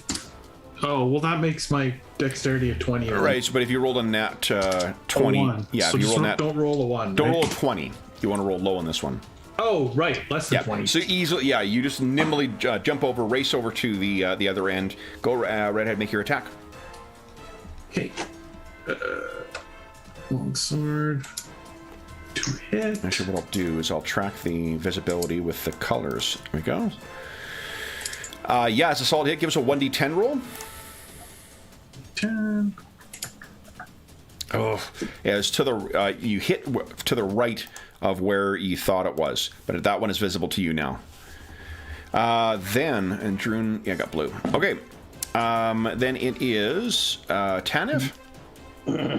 I imagine this is gonna take my action to do, but I'm gonna actually draw the bastard sword after all. Nope, it doesn't take any action to draw a sword. As long as it's a ready, like it's in a scabbard, you can draw it and act still. So Okay. Yeah, So go then ahead and I make your think, attack roll. yeah, I'm gonna. The dagger's not as effective, so I think. Okay. Plus, I can wield this with one hand as well. So You can. Don't even need to. Come on. Nuts. Can I spend its astonishing fortune? I don't like the look you just gave, so yeah, I'd very much like it if the group's okay with it. For precisely the thing I said last time. I'm like, well, I don't like where he's. Come on. Here it comes. Solid There hit. we Give us a 1d10 go. roll, That was please. worth it. So 1d10. D10. Is that changed because last time I saw where it was, or Did you see where it was last time? You hit last the time? blue dot? The blue dot was my reveal. Oh, of yours. where it Yes. was. Then yes. There. Ignore me. You do see where it is. Go ahead and roll damage against a large-sized creature. Okay. Boom. Get that big damage. Here we go. 8. Okay. There we go. All right. Solid hit on it. It roars again. And now there's attack. So let's see here. We've got the one that Druin hit is going to try and pull him in. So, Druin, make my attack roll here first. Getcha. What? You're a level 8 fighter. Yep. So your Thaco, it's that's +7. You also have, what's your strength bonus to hit? +1. +1, okay. So give us a 1d20 roll +8, please. Ooh. I got 21. You want to roll Astonishing Fortune? We only have one left, right? Only one left, yeah. Ooh. You're wearing metal armor. Yeah. Maybe hold off. Hold up as in don't roll? or hold No. up? Sorry. Never mind. Ignore me. So you will not be pulled in automatically. Remember, you'll just start taking some grappling damage. Right. Oh yeah. Yeah, you're not going to be yanked in right away. It's just that they will start getting a grapple on you. Yeah, I'm not going to do it then. Okay, so then grappling damage. You take to your green bar. Let's see here, 7 points of damage from the first tentacle. And go ahead and roll one more time, Dave. Same numbers. You need to beat an 18 this time. Oh, and your green bar should be 71 now as well, too, as a maximum. Okay, so I beat you again. Shit. Oh, and 11 on the second one. So let's see here. So your total should be 71. What did I roll for the first one? 11 plus 7. 11 plus 7 is 18. There you go. Boom. So this thing. So they get the damage. They get the damage and the grapple points. No. They've just got the grapple points right now. Oh, I was taking damage off. No. Don't apply any damage. Just the grapple. Okay. Okay. So you've got 2 tentacles on from one of the displace otters, and the second displace otter. Actually, they're both going to try and grapple you. Give me 2 more of those rolls, Dave. One of them needs to beat a 14. One needs to beat a 15. So against the 14. 2 more grapple checks. Yes, please. Easy. Okay, and the second one, you beat a 15. Easy. Nice. So 2 of them are grappled around you, and you're just, get off! And then 2 more try to get up and get on you. Calidor, you're going to be attracting the attention of these ones now that you've leapt in, so well, 2 of them on you. This is just regular attacks. Your AC is like a -7 right now, right? Yeah. Yeah, so I need like nat 20s to get you. Whoa, so close though. So these things are hammering in. They're either hitting like your helmet or your shield or your armor. They're just not able to get past your defenses. There's 1 on Chael. You're getting softened up there, Chael. Ooh, 1 hit on you.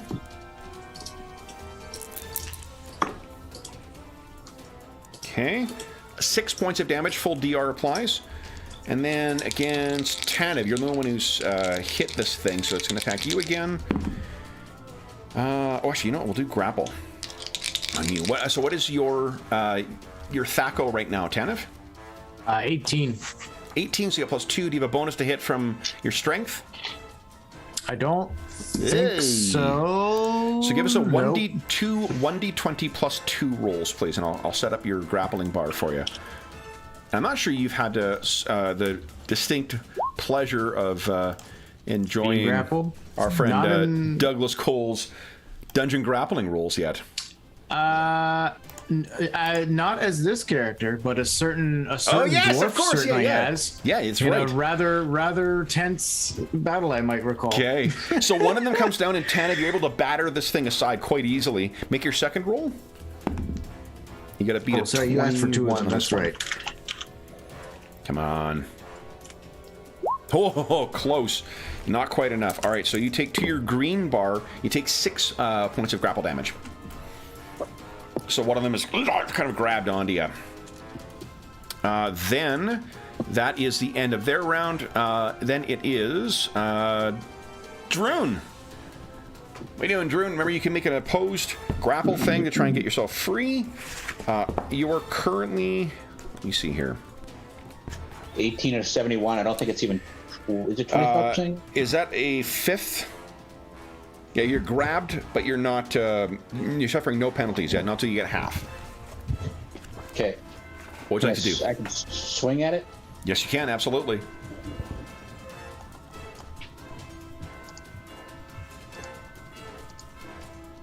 Solid hit. Go ahead and roll damage. There's a 16. Is it Urfalak? Yeah, large size creature. No, I need a 17. Of course, same. Yeah. Come on. 12 points of damage. Awesome. All right. Then your second attack, or your offhand. That is a miss. Okay. Then it is a second attack. So Calidor, you're up first.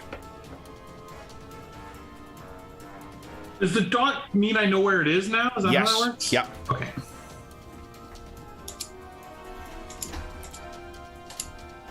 Yep, and that's a hit. Go ahead and roll damage. Large size creature. Oh. Your sword is against otters, right? Yeah, right. That would be pretty funny if you would have given me an otter weapon. Holy shit. Yeah, like, what am I going to use? Oh. All right, so yeah, you swing down and hack into this thing's hide. You know where it is. And it's got the, honestly, I think its fur would look like a combination of like wet, kind of like beaver or otter pelt, but combined with the color of like a raven. So it's this blackened, hide, and you can see its weird, like double rib cage that leads down to its six little paws. Solid hit though. You carve into this thing, blood fills the water. Then it is Druin for your second attacks. Yeah, big hit. Go ahead and roll damage.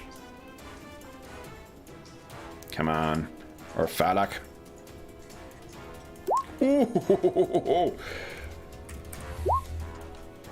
Nat 1! Oh no! Give us a D20 roll, please. 9. Give us a save versus paralysis, please. Oh man. Paralysis, that's the first one? I think so, yeah. And you don't get your dwarven bonus on this. Okay, I'll take the bonus out for now. Okay. Go. Do you want to spend Astonishing Fortune? Because you're about to be knocked prone, 50-50 chance you falling in the water. What do you think? Nope, I'll take my chances. Okay. So you are not you got a little too excited fighting on the edge and pulling this thing back, and that last swing it was like an overstroke. You missed it altogether because of the displacing. 50% chance of falling overboard, which means 51 or higher is what you want to roll on a percentile. Please. Nice. Yes. So you just fall down, Yes. you slip, and boom, you fall down. Purple is prone on the deck. Ugh, with this thing still grappling you.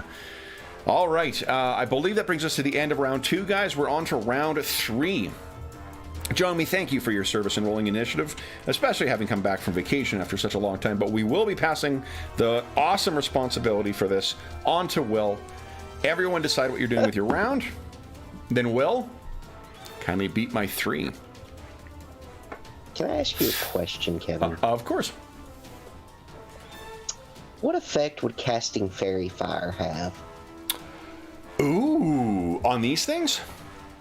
Yeah, because it says, note that outlining can render otherwise invisible creatures visible. I think that might be pretty effective against a creature that uses an innate magical gift to displace itself. All right, everybody ready? Know what they're going to do? Oh yeah. Here come the D10, y'all. Comes Yeah. 4, nice. I'm on a 9. Trying to get out of a grapple is just my movement, like a 4, or is it Unarmed, I believe, is a 3. 3? Okay. Yeah. Okay, so first up will be Tanev. What are you doing, Tanev? Gosh. There you go. 6 of 1, half a dozen of another in this case. Yeah, I'm going to try to get myself out of this grapple. Okay, go ahead and roll a grapple check. I rolled a nat 1, so I've got a 7. And this is the same D20 plus 2? Plus 2, yeah. Nope, that's a -2, Andrew. You want to handicap it? Nice! All right, so now you get to roll 1d, your hit points are D6.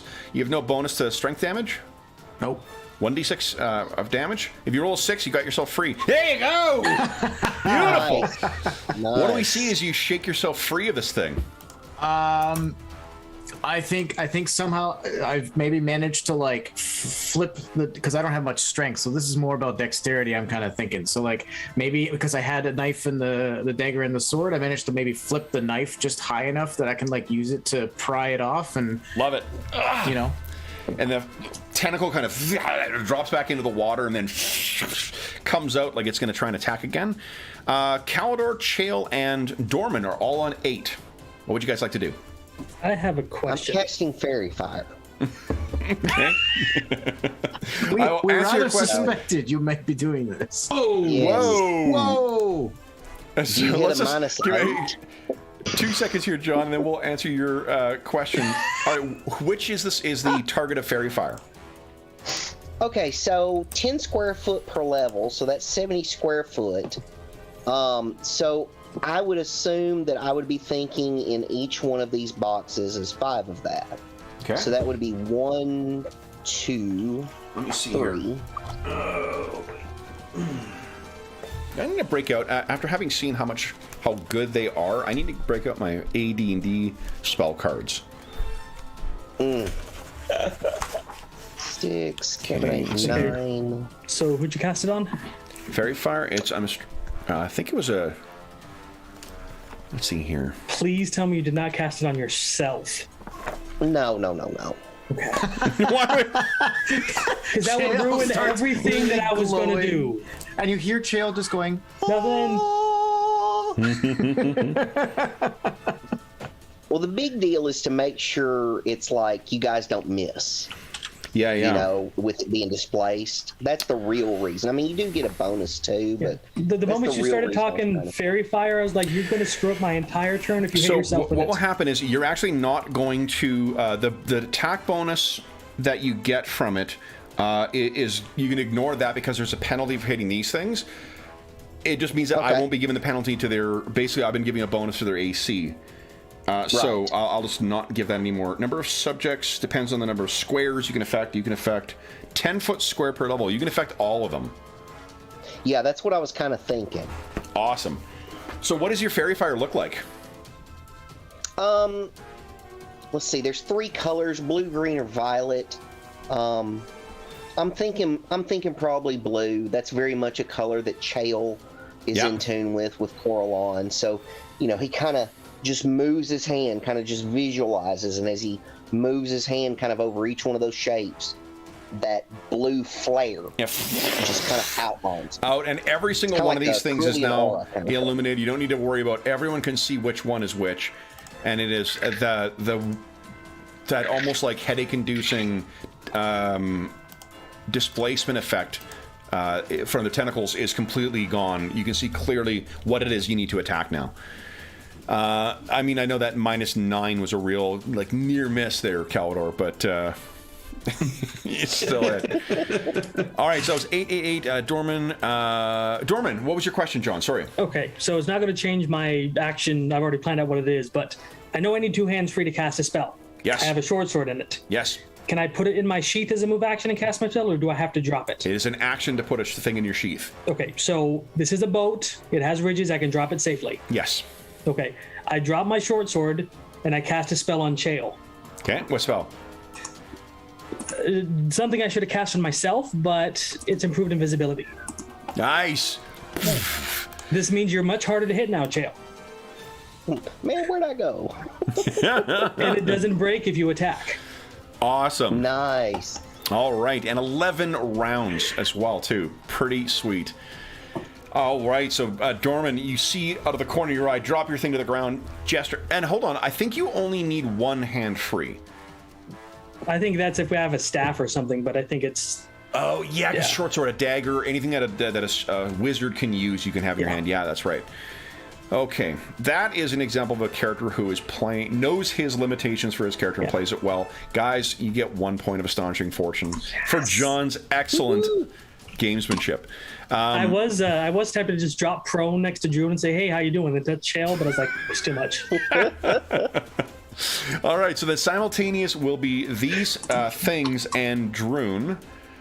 Druin, what are you doing? I'm gonna hit that thing that's still grabbing onto me. Get it. Go right ahead. That's nearly dead. Well, it's going to be dead. Oh, it's dead. Jeez. Go ahead and roll damage. It's dead.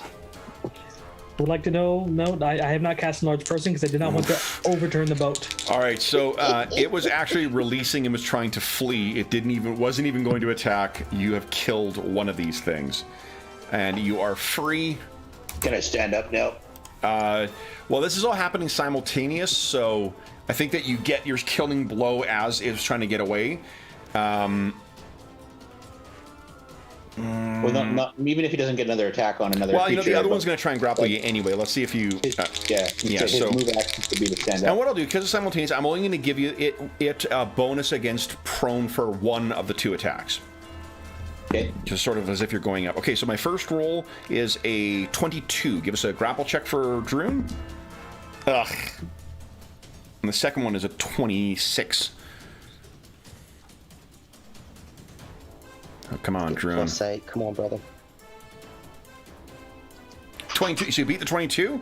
The next one is a 26. You got this. Oh. You are grappled for another 8 points. So I picture like you hit this one thing and it slops off. You're like, oh shit, what? As the next tentacle comes down on you. Yes. Then we've got on Caldor. These are just regular attacks still. They haven't figured out they need to start grappling. Next round though, nat 20, nat 20, nat 1. So you're hit twice, Caldor. Oh, good work. If nothing, I'm catching the spread there. First one is 5 points of damage, full DR applies. Second one is 4 points of damage, full DR applies. Chael, you're now invisible, so I have -4 to hit you. I think this thing's going to try and... Yeah, you're softened up now, so it's going to try and grapple you. Would you give us... let's hear 2 grapple checks. You know what? There's no way that one of them is going to work. I only might hit you with a second one. Okay, your so that's just what's your straight... THAC-O? My THAC-O is 16. 16, so plus 4 to the roll. 1d20 plus 4. Okay. 1d20 plus 4. And all you need to beat here is a 6. Because you have the invisibility. Nice. So it doesn't even, I don't think it even comes close to hitting you. It's just flailing around. You managed to position yourself in a place that it's not. Who can't see who now? Tanner, you got yourself free, but this thing is going to... Next, Dorman's going to dive in the water and start attacking. So I need 2 more... 2 more grapple checks from you, Tanev. We broke Andrew. Oh, no! Wait a minute. Do we need to call... So you need to beat 18 and you need to beat 17. 18... Sorry, grapple. I was dying. So grapple checks again. You're saying? Yes, please. Yeah, an 18 and a 17. So it's 1d20 plus 2 for you. Come on, Tanev. All right. So Tanev, you take. Oh shit! 12 points from the first one. Nice, and you shake off the other one. So it's only one of the tentacles manages to wrap around and does not quite get you to half. So you're not suffering any penalties yet. Then it is the end of the round, so that means Caldor, you have your second attack. Okay, let's try and finish this thing off. Come on. It is easier to hit these things now thanks to Chael's spell. Not when you roll a 1. You guys have, I think, 2 points of Astonishing Fortune. Yeah, we should use it. There's We're almost 10 minutes left in the session. Yeah, let's do it. Here it comes. I need to kill some of these things. Oh, how about just about the opposite? Yep, go ahead and roll damage. Large-sized creature. Let's see. Boom, another one. How does that one go down? I think Caldor is like very carefully trying to stab down in the water so he doesn't fall in the boat. So it's a precision strike. Okay, nice. Right into this thing. So you kind of get through at least one set of the ribs and then pull back, and this thing starts drifting behind the boat. Druin, you have your attacks. Or you're not prone anymore, too. Nice. That's a hit. Go ahead and roll damage. 10, nice. Okay. I think you only get that one this turn, right? Because it's an odd round? Yeah, okay. Yeah. All right, so I think that's the end of the round then, guys. We're on to round 4. Let's see what happens on a round 4. Everyone decide what you're doing with your round. And then watch as Will... Oh, you didn't. You beat me. You didn't beat me. You lost. Watch as Andrew beats my 4. Yes! There you go. There you go. All right, so I'm on a 10, guys. Dorman, Kettleborn, and Chael, you guys are up first. What are you doing? Go ahead, Dorman. Okay, Dorman looks at this thing attacking his protege, and he's like, "Get your filthy tentacles off my friend!" And I melts acid arrow it. Nice. That is a hit. So 8 points of acid damage. It's my only attack spell. Awesome. What does your acid arrow look like? First time we've seen this. I guess he just puts like some really caustic vinegar from his sheath and just throws it at him. Just I love that it's a cooking supply. Yeah. his yeah. spell that's book is great. a cooking book that he writes in recipes. Yeah, that's fantastic. You add that, what do you call it? That oil in, you're going to have a lovely dressing for your salad. So that's Thank goodness its only area of effect is only one creature. I was thinking about color spray, but I decided against it. Because they get a saving I'm throw. like, all right. Then, Chael, what are you doing? So I'm going to go ahead and attack that one with the sword. Go right ahead. I think you get +4 to hit too, don't you? +4. There's 2 attack rolls. He hasn't technically attacked yet, so he would, but after he's shifting around, he only gets the Oh yeah, because I'm benefit. invisible. Yeah. Oh yeah. So Holy crap. Oh, you don't actually. yeah, he hasn't attacked Okay, yet, I so was he gets thinking that was the +4 for being initially invisible. But once he breaks that, he only keeps some -4 to their attack rolls. Okay. Oh, okay. So his first. Yeah. Okay. Well, this would be my first attack since being turned invisible. It right? is, yeah. Yeah, because you used Okay, so I Fairy get Fire it this last time. time, but then after it not. Yeah, Okay. Correct. Go ahead. Just making sure. It's great for setting up backstabs and then not getting hit. So that's what I got it for. Come on. Here we go. Give me the good roll. A solid hit. Go ahead and roll damage. All right. So, and A that's large-sized a large creature. correct? Yeah. Okay, great. Go and the Blessed Sword. Okay. Average. So every little bit helps here. So then it is Tanev up next. What are you doing, Tanev? this might be shocking to you. I'm going to try to break the grapple. Okay. Now, I will tell you, being the keen player and mechanical wizard that you are with these game mechanics, you know that currently you're not suffering from any kind of attack penalty. Your very best roll is a 6 on to damage for a grapple, meaning you're not getting yourself free this round.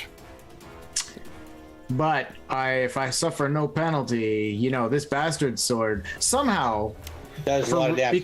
because of reasons, I can still do. You also it costs you no action to drop your dagger and get 2 hands on that bastard sword if you really want to drive it home. You know, this is a fantastic point, Kevin. Yeah, I'm just making some observations in general. Yeah, about the you know, rules. these are fascinating. For all we know, the tentacles are around my waist, not my arms. You know, Exactly. makes perfect sense. Ugh. That's actually a hit, just barely. Oh, okay. So go ahead and roll damage. And it's a large Versus a creature. large If it wasn't for large-sized Yes. creature, if it wasn't for Chael's fairy fire, that would have been a miss. Ooh. Well then, there's And no the other ad- bonuses, right? No In bonuses. play? Nope, just whatever Okay. your damage roll is. 14. When did Andrew hit or Tanif hit so hard? When I got a bastard sword that's magical, my friend. Two-handed bastard sword against large-sized creatures is a pretty effective weapon. 2d8 Yeah, it is. damage? Yeah. Yes, please. So you hack into this thing and it hisses nastily. Can Tanif backstab with that thing? Can, yeah. He just needs but remember, backstab is a little tricky to get off in 2e. And Yeah. it's a little tricky to do in a boat. Yeah. Yes, I'm just future plans. Enlarge Tanif, improved invisibility, watch him kill stuff. Oof, yeah, that'd be pretty awesome. All right, so then it is Tanev is gone, and then it is Kalador. What are you doing, Kalador? Attacking the other one that's right by me. Please or do. I think is right by me. Yep. You guys are right on the cusp of a morale check here. Oh, Holy yeah. shit, That nat might 20. help. Give us a d20 roll. Mr. Crit. 4. Sounds like a golf term. Hole in one. So I think what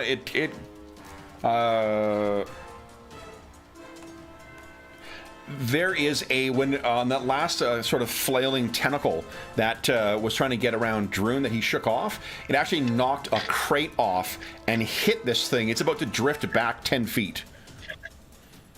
But go ahead and roll damage first.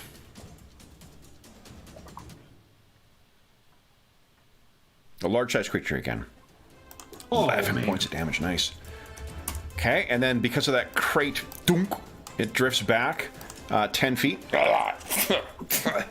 Didn't like getting hit in the face with a crate or getting hit with your sword. Then it is Druin. Druin. Yep, solid hit.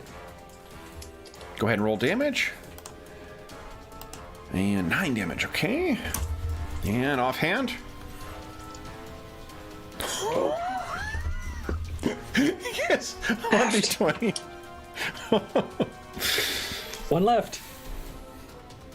If he falls again, all right. What's wrong with you? Ooh, you've just overextended yourself. Lucky opening. The Displace Otters get a +4 attack on you this round. Okay. Then, oh, actually, you know what? And Dave, there is 1 point of Astonishing Fortune left, and we're into the last 2 minutes of the session. What do you guys think? Well, it's experience, or you can kill the monster. All right, I'm gonna reroll. Sounds good. Here we go. That extra 50 experience isn't helping anybody right now. Yeah. No. Solid hit. Here you go. Yeah. Go ahead and roll damage. Boom goes the dynamite arm. Come on. 6 points. All right. Then let's finish up this. Attacks for Displace Otters. Now that one did not intend to move. So it is. I'm going to go with the others first here. Tanev, it's go ahead and give us 2 grappling checks for you, please. One of them is going to be gnome. against a Oh no! 15. Oh, no. Oh. Anna's going swimming. Yep. That's 8 points of damage, of grappling damage, and 6 points of grappling. So 14 grappling damage. You're 1 away from being pulled in. Holy shit. Well, you know, this is a. That's just being grappled. That's not being pulled in. No, 1 more, and then he's pulled to the ground, Yeah. which means pulled in. Oh. Yeah. Yeah. Come on, me Yeah. and Dorman got you now. Well, Okay. you know, we want to end this on a cliffhanger. More like a boat hanger, but hey. Then we've got one on Chael. Once again, it's trying to grapple you. Give us 2 grapple checks there, Chael. And actually, let's just do this. And rather than taking the penalty, you add +4 to yours. So it'll be +8, I guess, to you for you in total, right? Okay. Okay, you're going to beat a 17, and you're going to beat a 25. Or, sorry, 23. 23. So 17 for the first one. Try that again. There we go. And Wonderful. 25 or 23 for the second one. All right. Nice. All right. So you actually only take 6 grapple damage. Okay. So you're one of the tentacles is beginning to wrap around you, and then Druin, 2 more grapples for you, please. One of them needs to beat a 17. One of them needs to beat a 7. So 17 and 7 is what you need to beat. Easy. Get off of me. Yeah, so you're battering these things aside. They're not getting in any closer. This one is going to start moving up. Then it is the second attack. I'll make my attack rolls on Caldor. It's not grappling. It's trying to hit you. Caldor comes close but doesn't get in. A second attack's for our fighters. So Caldor, go ahead and make your attack roll. Is this an even round, Kev? This is an even round, yeah. So you get both your attacks. Solid, yep. Hit from Caldor. Yes. Let's not roll minimum this time. Holy Beautiful. shit! There you go. All right, and That's then what's up. Druin, 2 attacks. Nice damage. Yep, it's a hit. Go ahead and roll damage. That Urfalak. Whew, good hit. Nice. And with your offhand. Skull Splitter hits. Go ahead and roll damage. Come on. Whew. That is precisely what you need to get it. Let's make a morale check here. Where's your morale? I think they want to keep fighting, Kev. We'll find out in 1 week's time. So, Before I forget too. So the reason I was chuckling before is I was looking for. I can't find I don't have a token for Displacer Beast, which is weird because I've got the monster manual things, and I thought there was a Displacer Beast token in there. So I started looking for Panther, and of course the first thing to show up, Chael, is this. Yes. Somebody asked about what was a robot in YouTube chat. I'm like, he's not throwing a robot at us. What? I was so confused. It's a Panther. Oh, I love it. It's got a PPC and an SRM. Heck yeah. Oh my God. I'm proud. And I think the Panther is a signature Kurita vehicle. Is it Kurita or Liao? It's Kurita, right? No, it's Kurita 35 ton. Yeah. Because they love their energy weapons. So PPC. Awesome. So then, for those listening at home, thank you so much for joining us for session 130 of our Night Below campaign. As is always a tradition here with these, when we hit a kind of a milestone session, we have nothing of a consequence happen. We met our first displace otters. So, as always, guys, if you have any comments, questions, or concerns regarding the session, the campaign, or the game we're playing, please don't hesitate to leave a comment in the comment section below, and I will endeavor to reply in a timely fashion. In addition, you can find a link down below to the Dungeon Musings Discord server. We are all active there. We have a channel dedicated to this campaign, every other campaign we run on the channel, as well as a bunch of other great channels, channels for finding a group, channels for... Anna knows what time it is. Anna says hi to everybody. Hi, sweetie. Boy, someone just woke up. I wonder if she knows my outro. That must be it, right? Like, she knows when I start going through this stuff, she's like, fuck it, we're almost done. Probably. Yeah. Maybe, My eh? little Who puppy. knows? Yeah, because she always seems to time it perfectly for this. Yeah. They're so smart. They're so smart. Well, you do kind of have a certain, way you do it that's very Absolutely. Different recognizable. cadence. So, yeah. What do you call it? In addition, we do have a charity initiative on the channel that's called Heroes Save Villages that supports the SOS Children's Villages International Charity, but I've yet to actually finish setting up the new version of that. So there is a link down below where you can learn about SOS Children's Villages International, but unfortunately we don't have a working donation link yet, and I'm going to try and get that fixed this week. Well, actually, this weekend I'll have to get it fixed. I have no charity sessions this weekend, so I have no excuses why not to get it done. The last thing I will say is a huge thank you to our players. Dave, John, Will, Andrew, and Jeffrey. So good to see you guys back in Heronshire again. We made Drown a new character already, so that's pretty exciting. Andrew, you get to learn the exciting drowning rules in along the river. Many of our heroes have come to learn them quite well. And Druin, we appreciate your efforts at starting a dwarven diving team on the with the party. That's pretty good. Gonna be a big splash. Big splash indeed. All right, so we'll be back in Heronshire in 1 week's time. XP for today. There's no astonishing fortune left. You haven't defeated anything yet. Be sure to keep track of your class bonuses. So if you guys cast any spells or whatnot this session, be sure to keep track of that. We'll get the XP for defeated adversaries next time. And then tonight I will make my best effort to draw a vicious-looking otter with tentacles. Looking forward to it. Man, you done otters wrong. That's all I got to say. You done them wrong. Oh boy. If this is wrong, I don't want to be right.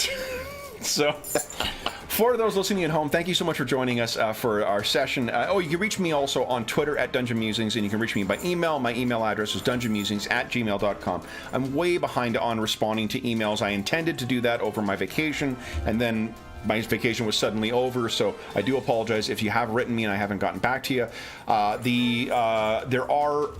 There's one last batch of gifts I need, or prizes I need to send out for the raffle as well too. Those are going out this weekend, so the last batch of prizes will be going out this weekend. I have not forgotten about that. I've just had, stuff come up in life away from the table, so. Anyway, we'll be back in a week's time. We hope that we have given you a couple of hours to take your mind off of the troubles of our world and think about the troubles that our heroes get up to on the Woldecott River. And until we see you again, stay safe, stay healthy, and happy gaming.